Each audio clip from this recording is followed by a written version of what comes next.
Good day, my name is Mr. Announcer, and it is now time for the Balcony Brotherhood to read and respond to your You've got email. We're mass communicating. Dropping the guys a quick note is the best way to interact with the show, and you can do so by sending all your emails to balconybrotherhood@gmail.com. While Confucius may be misquoted here, the quote is still valuable advice. The man who asks a stupid question is a fool for a minute.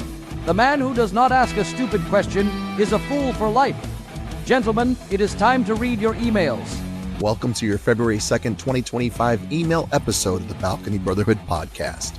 I'm your host, Tanner Blackheart, and I'm joined by the human Swiss Army knife of wit, wisdom, and just the right amount of mischief, Mr. Paul Drake. Some say he was born with a microphone in one hand and a questionable life decision in the other, but we still love the guy. Time to get to those emails. number 1. Dear BBP, love the show. I just watched a press conference where Vice President J.D. Vance stood alongside the governor of Virginia, and he talked about how the current administration in Washington will clean up the logjam of bureaucracy and get the necessary funds to people in those areas where they're experiencing natural disasters. It's good to see the leaders of our country talk to the folks on the ground and keep up the aid needed. Good start to MAGA. Signed, Pete in Terre Haute, Indiana. Pete, thanks for the email. We appreciate it. Yes, it's good to see those entrusted with leading this country have all first-hand experience in seeing the devastation the local residents have suffered from. They said a plan, and hopefully will do it, what it takes to restore normalcy again. And if folks have not donated yet to the several charities we've talked about on the show, please do so. There's still so much to be done. Mr. Blackheart, what are your feelings on this? Gonna be honest, it's still early, but as many pundits have already said, I believe that the left side of the aisle's worst nightmare was to give the president 4 years to stew and think about what could have been, then rise back to the Oval. It's clear by the executive actions taken that he's not playing around and is attempting to make things better for the country, something the silent majority wanted to have happen. I echo your sentiments, Mr. Drake. It's a new year, and it's never too early to think about the charities that you would like to donate to. Make sure that you check their background through many of the sites that we've discussed, including charitycheck101.org, guidestar.org, and a whole slew of others. Would you rather give your money directly to a charity that will help those on the ground level and receive the tax deduction?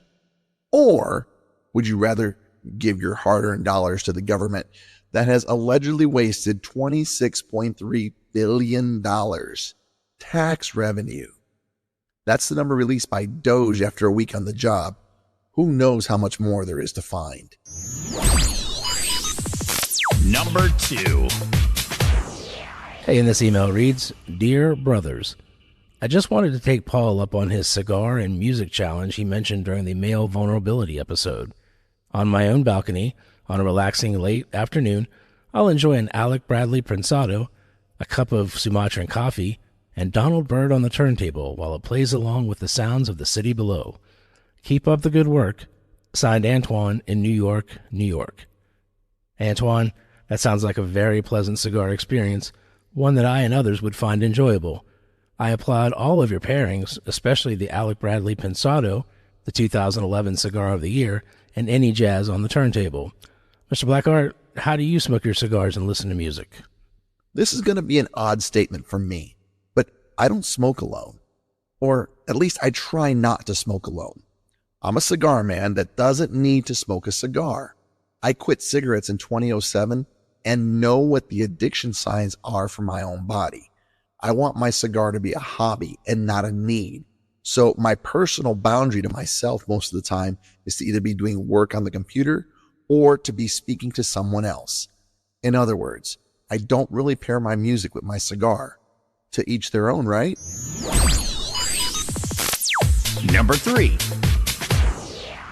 Dear Balcony Brotherhood, I really enjoyed the male vulnerability episode as it hit pretty close to home for me. I was brought up in a stiff upper lip type household and felt suppressed to express any urge to ask for help for the longest time. Fortunately, after some personal setbacks that pushed me to the edge, I finally reached out to those around me who I could trust, and they helped me get my life back on track. I'm glad to hear someone understands. Signed, Reese in Sheboygan, Wisconsin. Reese, we are so glad that you found the strength to ask for help in your times of need. If you need further validation, I can personally suggest a good book that I read.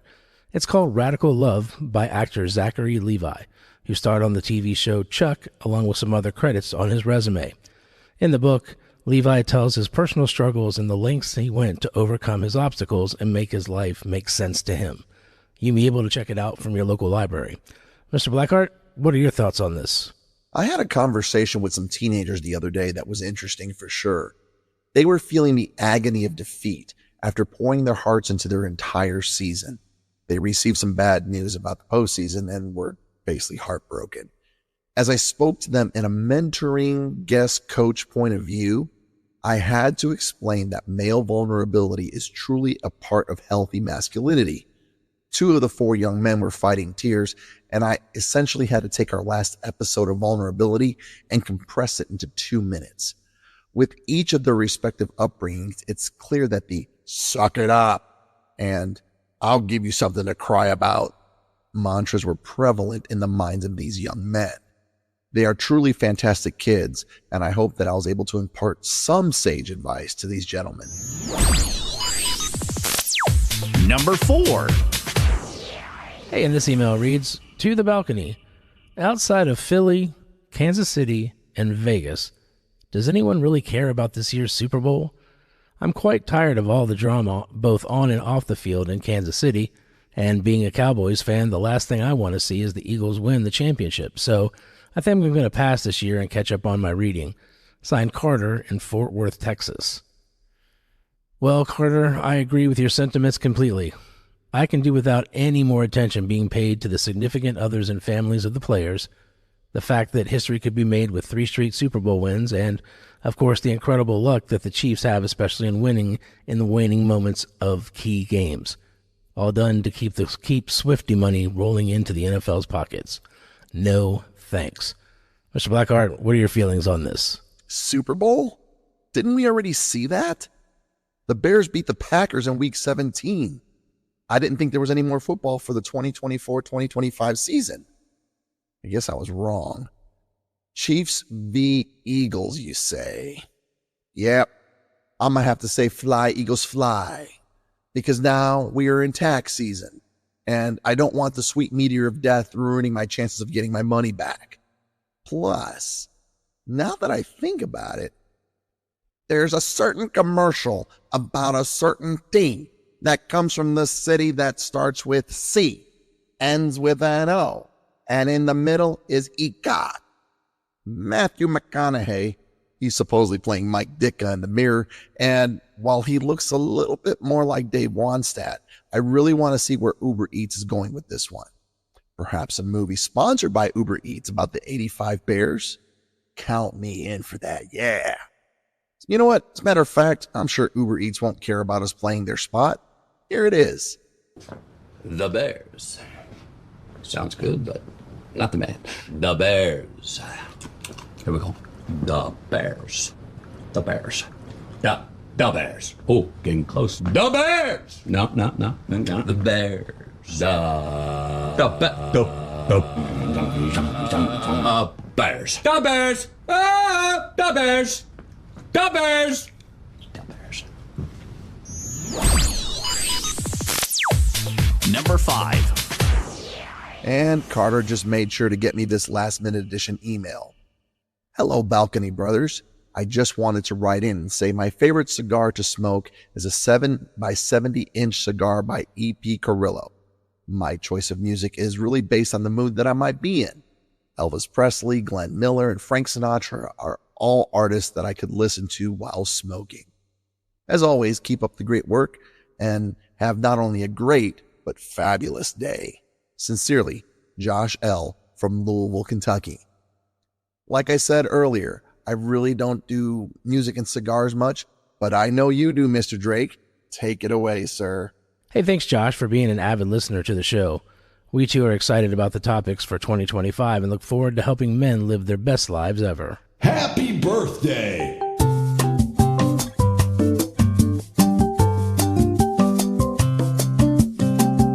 Hey, it's now time for the Celebrity Birthday Breakdown. the time where we find out who's getting a year older in Hollywood. This time we're going to start off with Patton Oswalt. He is 56 years old this week. Actor and 80s dancing phenomenon Mikhail Baryshnikov. He is 77 years old. Acclaimed actor from MASH and The West Wing, actor Alan Alda is 89 years old. Boy bands were born this week. NSYNC singer Joey Fatone is 48 years old. His bandmate Justin Timberlake is 44. And Backstreet Boys singer Nick Carter is 45 years old. And finally, Hoosiers actor Gene Hackman is 95 years old. That's your celebrity birthday breakdown for this week. For Tanner Blackheart, I am Paul Drake. The balcony is now closed. Thank you for downloading the Balcony Brotherhood podcast. The information shared by your hosts is for informational and entertainment purposes only and should not be considered professional advice. Opinions expressed by the hosts and guests are their own and do not necessarily reflect the views of affiliates or any platform on which you get your pods. We encourage you to do your own research or consult with a qualified professional regarding any of the topics discussed on the show. While the gentlemen strive for accuracy, we cannot guarantee all information shared is current or complete. Remember, this podcast is meant to spark conversation and share ideas. Stay curious and always ask questions. Don't forget to like and subscribe so you do not miss an episode.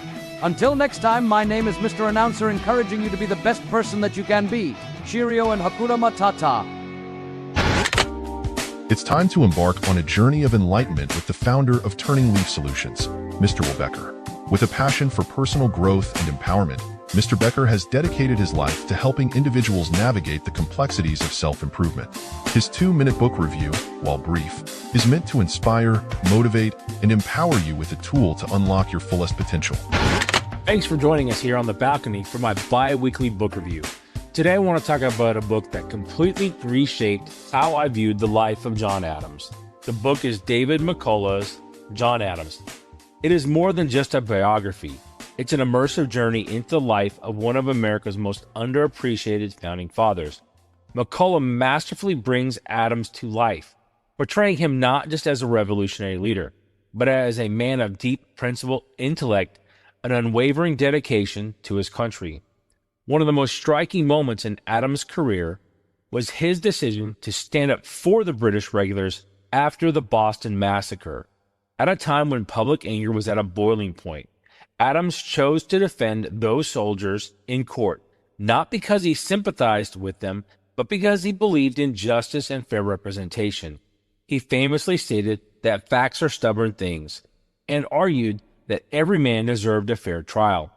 It was an act of profound integrity, proving that Adams was guided not by popularity, but by principle. What struck me most was Adams' relentless commitment to the American cause, even when it cost him popularity. He was a leader who valued principle over politics, which makes him both admirable and at times a bit tragic. His rivalry with Thomas Jefferson and their eventual reconciliation is one of the most compelling aspects of the book. Reading John Adams didn't just give me a new appreciation for his life, it inspired me to dive deeper into American history and learn more about the founding fathers. Their struggles, debates, and sacrifices weren't abstract events in history books. They were real messy, and often deeply personal battles that shaped the nation we live in today. What makes Adams' story even more powerful is how relevant it still feels. His warnings about the fragility of democracy, the importance of civic duty, and the dangers of partisan politics are lessons we can and should reflect on today. If you love history or just enjoy a well-told story about leadership and resilience, John Adams is well worth your time. It's an experience that deepens your understanding of the nation's past and its enduring ideals. And remember, a book is the ultimate cheat code to life. The Bears. Sounds good, but not the man. The Bears. Here we go. The Bears. The Bears. Yeah, the Bears. Oh, getting close. The Bears. No. The Bears. The Bears. The Bears. The Bears. The Bears. The Bears. Don't forget to like and subscribe. Like and subscribe.